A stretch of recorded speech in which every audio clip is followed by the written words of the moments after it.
अरे यार, हम तो इतने सारे सैम्पल पेपर सॉल्व करते हैं, लेकिन पता नहीं यार एग्जामिनेशंस में क्या हो जाता है। एग्जामिनेशन की तैयारी भी है, लेकिन ये समझ में नहीं आता कि कौन सा सेक्शन पहले करें, टाइम को कैसे डिवाइड करें, ये समझ में नहीं आता यार। अगर यही प्रॉब्लम आप सभी की भी है तो आज का वीडियो आप लोगों के लिए ही है। Hello and welcome to yes I can learn English. I am your mentor Kirtika. आप सभी ने बहुत बार ये नोटिस किया होगा कि आप लोग सैम्पल पेपर्स का बंडल्स के बंडल सॉल्व कर देते हैं सभी सब्जेक्ट से रिलेटेड। लेकिन आज मैं बेसिकली बात करूंगी इंग्लिश से रिलेटेड। इंग्लिश से रिलेटेड भी आप लोग आजकल जो है सैम्पल पेपर्स पे बहुत जोर दे रहे होंगे, बहुत सारे सैम्पल पेपर सॉल्व करने की कोशिश भी कर रहे होंगे। लेकिन फिर क्या होता है, प्री बोर्ड्स होता है, कोई और एग्जामिनेशन होता है, जब आप पेपर देने बैठते हैं और जब आपके मार्क्स आते हैं तो आपको ये पता लगता है कि आपने जो कुछ भी किया, जितने भी सैम्पल पेपर सॉल्व किए, they are not doing any good for you, right? होता है कि नहीं होता है? तो आज मैं उस सब प्रॉब्लम्स के बारे में आपको बताऊंगी, ना सिर्फ प्रॉब्लम्स के बारे में डिस्कस करूंगी, इनफैक्ट मैं आपको उसके सॉल्यूशंस भी बताऊंगी। तो वो सॉल्यूशंस क्या है वो जानने के लिए आज का वीडियो आपको एंड तक देखना ही होगा बच्चे। So do watch the video till the and. दूसरी प्रॉब्लम कि पेपर हम सॉल्व कर रहे हैं, उसमें पूरी तैयारी भी कर रही है और अब बोर्ड्स में जाके हमें अटेम्प्ट करना है पेपर को, लेकिन कौन सा सेक्शन पहले करें, कौन सा सेक्शन बाद में करें, कितना कितना टाइम हमें किस सेक्शन को देना चाहिए, डिवाइड करना चाहिए ताकि हमें प्रॉपर रिवीजन का भी टाइम मिल सके, तो वो भी आज मैं डिस्कस करूंगी आज के इस वीडियो में। तो जैसा कि मैंने आपको पहले भी कहा कि वीडियो को आराम से देखिए और पूरा देखिए। बात वो नहीं है कोई चीज़ आप मिस कर जाएंगे तो उसका रिग्रेट आपको हमेशा रहेगा। So don't miss anything that has been told in this video, that has been discussed in the video. So please watch the video till the end. अब आते हैं हम पहली बात पर कि जो हमने बात की थी कि भाई बहुत सारे सैम्पल पेपर्स हैं, इतने सारे सैम्पल पेपर्स सॉल्व कर रहे हैं हम, लेकिन फिर हम एग्ज़ाम में जस्टिफिकेशन क्यों नहीं कर पा रहे हैं।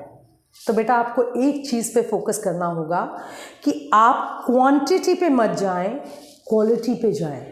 Yes, you heard it right, quantity पे नहीं जाना है।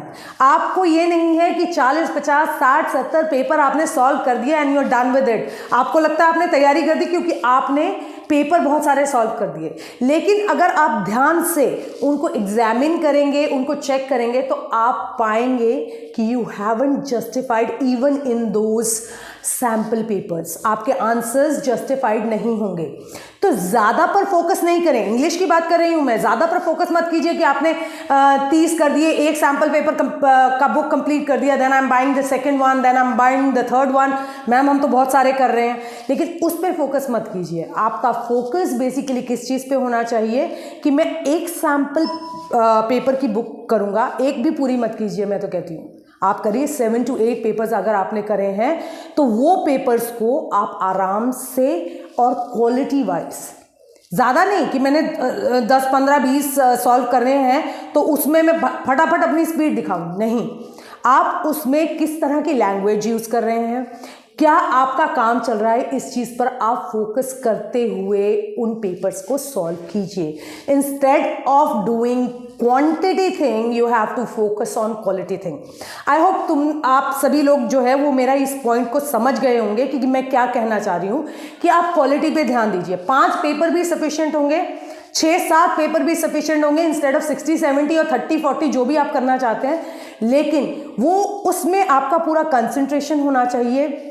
आपको ये लगना चाहिए कि आपने जो लैंग्वेज यूज़ की है इंटरनल सेटिस्फैक्शन होनी चाहिए, वो रनिंग वाली एंग्शियस चीज़ें नहीं होनी चाहिए। होना क्या चाहिए, आपका सेटिस्फैक्शन होना चाहिए उस लैंग्वेज को लिख के, उस चीज़ को सॉल्व करके आपकी इंटरनल सेटिस्फैक्शन होनी चाहिए। That's what you have to do. तब आप वो जो सैम्पल पेपर्स करेंगे उनको भी जस्टिफाई कर पाएंगे एंड आपका एग्ज़ाम भी बहुत अच्छा होगा। बिलीव मी, मैं आपको ये मेरी तरफ से अश्योरेंस है, मैं आपको अश्योरेंस देती हूँ कि आपका पेपर 100% रिलेटेड टू इंग्लिश अच्छा ही होगा। अच्छा, तो अब हम दूसरे पॉइंट पे आते हैं। दूसरा पॉइंट ये है कि भाई अब जब हम पेपर की तैयारी कर चुके हैं, एग्जामिनेशन हॉल में जाते हैं, तो कौन से सेक्शन को कितना टाइम दें कि हमारा पेपर जो है वो टाइम पे फिनिश हो जाए, और फिर उसके बाद हम उसको रिवाइज भी कर पाएँ और एक अगेन सेटिस्फैक्शन हो कि yes we have done it good. Obviously आप जब रिवीजन कर लेते हैं, आपको टाइम मिलता है, आप रिवीजन कर लेते हैं, तो आप श्योर होते हैं कि आपने क्या क्वेश्चंस किए हैं और कितने बेहतरीन तरीके से, कितनी जस्टिफिकेशन से आपने उस चीज़ को किया है। तो उस टाइम ड्यूरेशन की भी बात आज हम इस वीडियो में कर रहे हैं कि आप किस सेक्शन को डिवाइड किए, किस सेक्शन को कितना टाइम दें। और दूसरी चीज़ इसी पेपर को रिलेटेड ये भी आती है कि बच्चों के दिमाग में ये बहुत बार ये चीज़ आती है कि कौन सा सेक्शन जो है वो पहले करना चाहिए जिससे कि है हमारे पास टाइम बच सके। Again the thing comes there only कि हमारे पास टाइम बन सके। तो उसका भी जवाब मैं अभी आपको इस वीडियो में दूंगी। हमने एक प्रॉब्लम डिस्कस कर लिया है, now we are going to discuss on the second problem. Time पर मैं लास्ट में आऊँगी, लेकिन पहले मैं बात करती हूँ कि कौन सा सेक्शन आपको पहले करना चाहिए। पहला चीज़ है रीडिंग, सेकेंड है आपका राइटिंग एंड ग्रामर, और थर्ड है आपका लिटरेचर। अब बेटा उसमें आपको definitely reading section is totally unknown to you. आप जो रीडिंग सेक्शन होगा वो आपके लिए बिल्कुल अननोन होगा। आपने उसे ना कहीं पढ़ा होगा और ना ही कहीं देखा होगा, ऑब्वियसली कभी नहीं देखा होगा जो आप एग्जाम में बोर्ड्स में देखेंगे। उसके बाद जो ग्रामर है और जो राइटिंग सेक्शन है, राइटिंग सेक्शन के भी may be you know questions कुछ रिपीटेड फॉर्म में आए, कुछ प्रॉब्लम्स ऐसी आए जो आपने पहले कर रखी हो, तो वो भी आपको नोन आ सकता है। Grammar again would be unknown to you. Then उसके बाद जो बात आती है वो आती है लिटरेचर पार्ट की। Literature is totally known to you. Literature आप अच्छे से जानते हैं, आपने स्टोरीज पढ़ी होंगी, आपने क्वेश्चन आंसर्स भी किए होंगे, सब कुछ किए होंगे। सो मतलब I want to say that कि आपको लिटरेचर सेक्शन अच्छे से आता होगा। सो मेरी एडवाइस तो ये है कि आप लिटरेचर सेक्शन से शुरू करें, लिटरेचर सेक्शन में जाएं और पहले जितना भी आपको लिटरेचर रिलेटेड चीज़ें आती हैं just go for it, as simple as that. Literature के आंसर्स फटाफट कीजिए और उसमें मैक्सिमम आपको अगर आप ढंग से करेंगे तो it's going to take you 40 minutes, right. 40 minutes में आपका पूरा literature section would be sorted out. Then हम आते हैं राइटिंग और लिटरेचर सेक्शन पे। राइटिंग भी आपकी हर एक जो राइटिंग आपको आने वाली है that is going to be of 120 to 150 words, right. 120 words, 120 to 150 words, इससे ज़्यादा आने वाला नहीं है। तो आप उसके बाद आप आ जाइए ग्रामर और राइटिंग सेक्शन में। उसमें भी पहले आप राइटिंग सेक्शन को अटेम्प्ट कीजिए, राइटिंग सेक्शन के क्वेश्चंस को फटाफट अटेम्प्ट कीजिए। उसको कंप्लीट करने के बाद do the grammar portion. Grammar portion हो गया आपका। ये जो सेक्शन है that is going to take maximum, if you take you know the proper time, again आपका जो है 40 मिनट्स इसमें जाएगा। 40 to 50 minutes you can take if you want to. So 40 से 50 मिनट्स आपके इस सेक्शन को कंप्लीट करने में चले जाएंगे। अब आपके पास जो रेस्ट ऑफ द टाइम बचा है उसमें आप अपने रीडिंग सेक्शन पे फोकस कीजिए। रीडिंग सेक्शन के लिए मैं वीडियो ऑलरेडी बना चुकी हूँ और आप अगर चाहें तो वो रीडिंग सेक्शन को कैसे सॉल्व करना है, क्या करना है, उसके लिए आप मेरा वो वीडियो देख सकते हैं। Then you will get clear about it और बहुत जल्दी वो भी सॉल्व हो जाएगा। तो कहने का मतलब है कि 40 and 40 में आप 1 घंटा 20 मिनट, 1 hour and 20 मिनट्स में भी आप 1 hour and 40 मिनट्स ले सकते हैं। आप ये दोनों सेक्शन कंप्लीट कर लेंगे। 1 hour and 40 मिनट्स में आपके ये दोनों सेक्शन कंप्लीट हो जाएंगे। तो अब बचा क्या?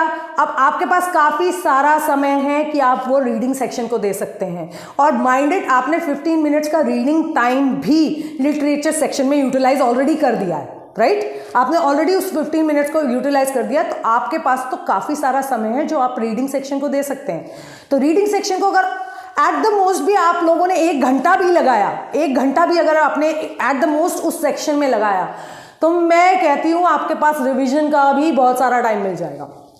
इंग्लिश के एग्जाम में आपको रिवीजन की ज़रूरत पड़ने वाली है, because when we go in a flow, जब हम लिखना शुरू करते हैं तो हम क्या करते हैं, बहुत सारी गलती, ग्रामेटिकल मिस्टेक्स कर देते हैं करते करते। But when you get the time for revision, आपको पता लगता है क्या आपने फॉर्मेट ठीक से लिखा है, अरे क्या आपने क्वेश्चन आंसर्स में कहीं कहीं एज एम आर कुछ चीज़ें छोड़ तो नहीं दी हैं। तो lot of things can be sorted out there. और इसके बाद ये अगर आप लोगों ने फॉलो कर लिया जो मैं बता रही हूँ, अगर ये सब ने आपने फॉलो कर लिया, फिर देखिए आपके कितने मार्क्स आते हैं। You will be more than happy. As I keep on repeating in all my videos कि मार्क्स ऐसी चीज़ है जो हमें चाहिए ही चाहिए।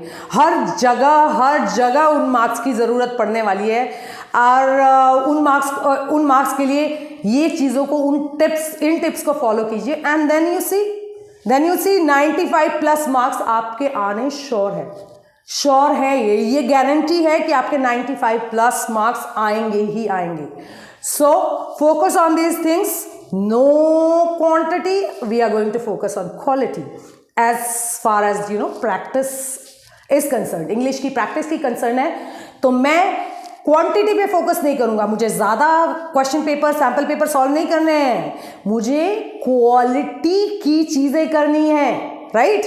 क्वालिटी की चीज़ें करनी है, लैंग्वेज पे फोकस करना है और मुझे देखना है मैं कितना जस्टिफिकेशन दे पा रही हूँ अपने पेपर को, राइट? उसके बाद आपको टाइम का जो मैंने बताया है उस तरीके से आप डिवाइड कीजिए। You will gate plenty of time for revision and then very good marks, extremely good marks मिलेंगे आपको, right? तो I hope today's video was useful for you and do like and subscribe my channel. I love you all. Take care and keep practicing in a very qualitative way. Bye bye. Take care.